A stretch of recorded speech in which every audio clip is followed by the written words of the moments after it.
Behind these massive gray concrete walls, the world as you know it ceases to exist. Here time is not measured in hours, but in echoes. The sun glints off the coiled barbed wire, a sharp and constant reminder of the boundary between the free world and the life within. When the heavy iron gates close with a resonant metallic thud, the finality of the sentence truly begins to sink in. The interior is a labyrinth of uniform cell doors and flickering fluorescent lights that hum with a restless electric energy. The morning begins with the synchronized movement of orange jumpsuits, a single file of men walking through narrow, cold corridors. In the cafeteria, life is reduced to the clatter of metal trays and the low murmur of voices against the sterile white walls. Labor is the pulse of the facility. The rhythmic churn of industrial laundry machines provides a soundtrack to the passing years. In the rare moments of quiet, like here in the library, one can almost forget the bars, watching dust motes dance in the light. Authority is marked by the heavy jangle of keys, a sound that signifies both the power of the guard and the confinement of the kept. The yard is a brief respite. High walls and watchtowers look down as inmates reclaim a small piece of the open air. The shadows of the fence stretch across the dusty ground, casting long, grid-like patterns that mirror the cells waiting inside. For a moment, eyes turn upward to the blue sky, searching for a world that feels light years away from the dust and wire. As the sun sets behind the walls, the facility is swallowed by long, dark shadows. The day's freedom, however limited, is over. Lockdown begins. One by one, the doors are secured. It is a systematic process that signals the return to isolation. Through a small window and a cell door, the reality of the night sets in. A tiny, dimly lit room where thoughts are the only company. Under the glow of floodlights, the prison stands alone, a massive island of concrete isolated from the rest of the world. The weight of time is heavy here. As the camera pulls back, the facility looks smaller, yet its presence remains absolute. Another day ends and the cycle continues. In the distance, a siren wails, a lonely sound in the heart of the night. This refers both to the admittance process that requires a potential member to injure or kill a member of law enforcement or a person of a different race in a rival gang, and to the stipulation that membership is lifelong and extends beyond prison walls. Office of Justice Programs. You do not apply to join the Aryan Brotherhood. You prove yourself with violence. And once you are in forever. There is no resignation letter, no walking away. The only exit is death. And these are not empty words. Members are typically bound to the gang for life, with severe consequences for those who attempt to leave. Corrections 1. We are not going to pretend that is a metaphor. Before we go any deeper, and trust us, it goes much, much deeper. Drop a comment below. Tell us, did you know any of this was happening inside prisons? Let us know. We read every single one, so we have the structure, we have the rules. Now let us talk about the real engine that keeps all of this running: money. Inside a prison, you cannot walk to a store. You cannot use a bank. You cannot order anything online. Everything that is not officially provided by the prison has to be smuggled in. And where there is smuggling, there is profit. And where there is profit, there are men willing to fight and kill to control it. Prisoners demanded drugs and weapons, but also desired items that were legal in the outside world, such as cigarettes, cell phones, and alcohol. Smuggling in and selling contraband within a prison can be extremely profitable for a prison gang. Corrections 1. Think about that list: cigarettes, cell phones, alcohol, things you take for granted every single day. Inside a prison, those same items are worth a fortune, and the gang that controls the supply of those items controls the entire prison population. Because if you want anything, you go through them. And once you owe them, they own a piece of you. Drugs, however, are the biggest business of all. The main source of income for the Aryan Brotherhood is the distribution of cocaine, heroin, marijuana, and methamphetamine within the prison systems, as well as on the streets. Most dangerous, on the streets. Not just inside the prison, outside too. This is the detail that most people miss. These gangs did not just control prisons. They used prisons as their headquarters. The prison was the brain. The streets were the arms. Leaders gave orders from inside their cells, and those orders were carried out by members who had been released. Tasks delegated to paroled gang members include smuggling drugs, cell phones, and weapons to incarcerated members, and armed robbery on the outside. Paroled members are expected to turn over a certain percentage of their profits from these crimes to leadership of the group on the inside. The prison did not stop the gang. The prison was the gang's office, and sometimes it was people inside the system who were helping. Gang members paid guards to smuggle in cell phones, which members used to consult and communicate with other members. Guards, the very people hired to keep the peace. Some of them were on the payroll. How do you fight a compromised system? That is the question law enforcement has been wrestling with for 60 years, and the answer is not simple. These gangs are patient. When the Aryan Brotherhood's top leaders were moved to supermax prisons, the gang did not fall apart. They adapted. The organization divided into the California AB and the federal system AB. They are like two related but different crime families. The government tried to cut off the head. The gang just grew too. And then in 1992, John Gotti arrived at Marion, Illinois. John Gotti was one of the most famous mob bosses in American history, and when he arrived in prison, he needed protection. So he hired the Aryan Brotherhood.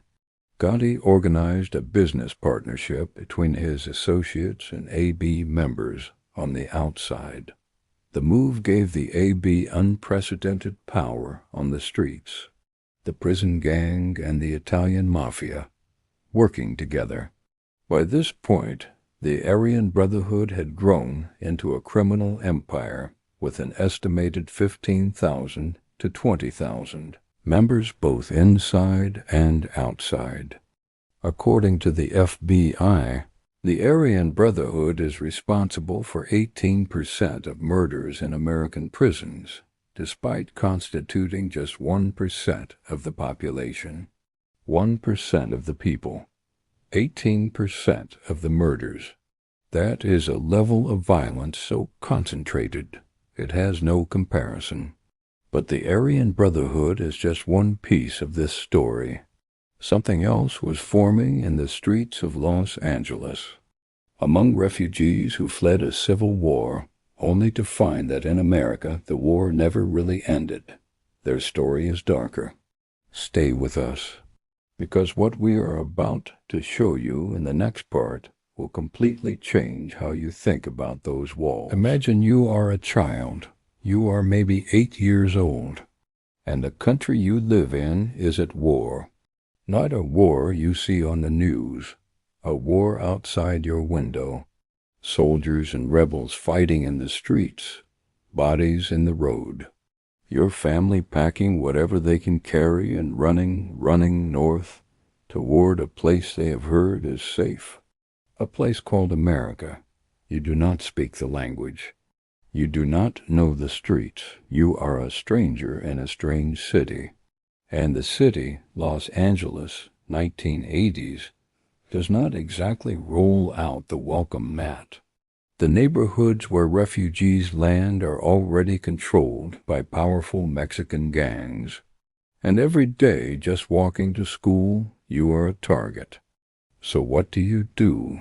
You find others like you, boys from the same broken country, kids who carry the same pain. And together, slowly, without a plan, you form a group. Not to cause trouble, just to stay alive. That is how Mess 13 was born. The MS-13 gang was born during the bloody Civil War in El Salvador. Refugee children were illegally smuggled into Los Angeles in the early 80s. Many youth were separated from parents, did not speak English, and were traumatized from having seen the atrocities of warfare. To cope with this environment, these youth formed the street gang called Mara Salvatrucha. The name carries history. Mara, meaning a swarm. Salvatrucha, a combination of Salvadoran and the word for being sharp, alert, ready, together. Watch out for us, Salvadoran gangsters. That was the message, and people heard it. But here is the twist in this story that nobody talks about. The same gang born to protect refugees from violence would go on to become one of the most feared criminal organizations on the entire planet. The prey became the predator. The children running from war eventually built a new kind of war, one they carried with them across borders. And the prison is where everything changed. In the late 1980s, American authorities started cracking down on MS-13. Members were arrested in large numbers and sent to California's prisons. Inside, they found the Mexican Mafia already waiting, already in control, already taxing everyone who walked through the gates. 1000s to 13 had two choices: fight the Mexican Mafia and lose, or bow to them and survive. Inside prison, the MS was forced to bow to another master, the Mexican Mafia, whose power extended from the jails to the streets. The Mafia's umbrella, known as the Chirinos, included many prominent gangs and stretched into much of the Southwest and Mexico, and with that submission came a gift and a price. The MS-13 subservience afforded the gang more protection in the streets and in prison. In return, the MS provided hitmen and paid the Mafia regular quotas. It also added the number 13 to their name. The number 13, the position M, occupies in the alphabet. Thus the MS became the MS-13, the number that would define them forever. The number 13 was not even their own idea. It was a tribute, a mark of loyalty to the Mexican Mafia, stamped like a brand. Think about that. The most notorious gang in the Western Hemisphere is literally named after its submission to another gang. Prison did not just hold MS-13. Prison shaped MS-13, gave it structure, gave it connections, gave it a network that stretched far beyond any single neighborhood or city. And then the government did something that looks like a consequential mistake. In the history of gang policy, they started deporting gang members. Between 1996 and 2002, the United States sent nearly 31,000 convicted criminals to Central America. Of those, some 12,000 were deported to El Salvador, where they were met with a politically and economically fragile country. The country was still reeling from its recently ended civil war. The idea made sense on paper. You commit a crime, you get sent back. But here is what the government did not account for. These men did not go home as ordinary criminals. They went home as trained, organized, hardened gang members, carrying with them everything they had learned inside American prisons. The structures, the codes, the loyalty systems, the violence tactics. Gang members deported from Los Angeles took advantage of these conditions and leveraged their professional structure to ramp up recruitment. They consolidated local youth gangs into organized groups, expanding into the street gangs that control neighborhoods throughout Central America today. The United States exported its prison gang culture to countries that had no infrastructure to contain it. El Salvador had no tools to deal with what arrived at its airports, and so MS-13 spread, block by block, city by city. Their activities helped make the Northern Triangle one of the most violent places in the world, outside a war zone. One gang, born in an apartment building in Los Angeles, now terrorizing 3 countries. And in El Salvador, something unique happened. 1,013 leaders were jailed, and from inside those prisons they continued to run the gang, not just in El Salvador, across the region, even back into the United States. Prison, once again, had become headquarters. In early 2018, an investigation uncovered a structured network of MS-13 operations across New Jersey, Maryland, Virginia, Texas, and beyond. From a cell in Mississippi, one man, one cell, one phone smuggled in, and a network that crossed international borders. We tend to picture prison gangs as purely about crime, but researchers found something unexpected. For the uninitiated, prison is scary. People are stripped of their identity, roles, and status. Joining a gang would seem like a good decision. They did not join because they wanted power. They joined because they were afraid. Status and protection were the main reasons. These gangs survive because they offer something the system fails to provide: safety, community, a sense that someone has your back. The guards control the doors. The gangs control everything else. Inside prison walls, secret codes thrive. Modern prison gangs expanded this tradition with entire alphabets, ciphers, and glyphs. A seemingly random scrawl could stand for a pledge of loyalty, a threat, or a warning about guards.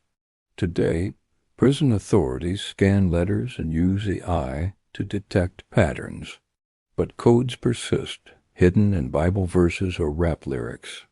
Even emojis have been retooled into prison code.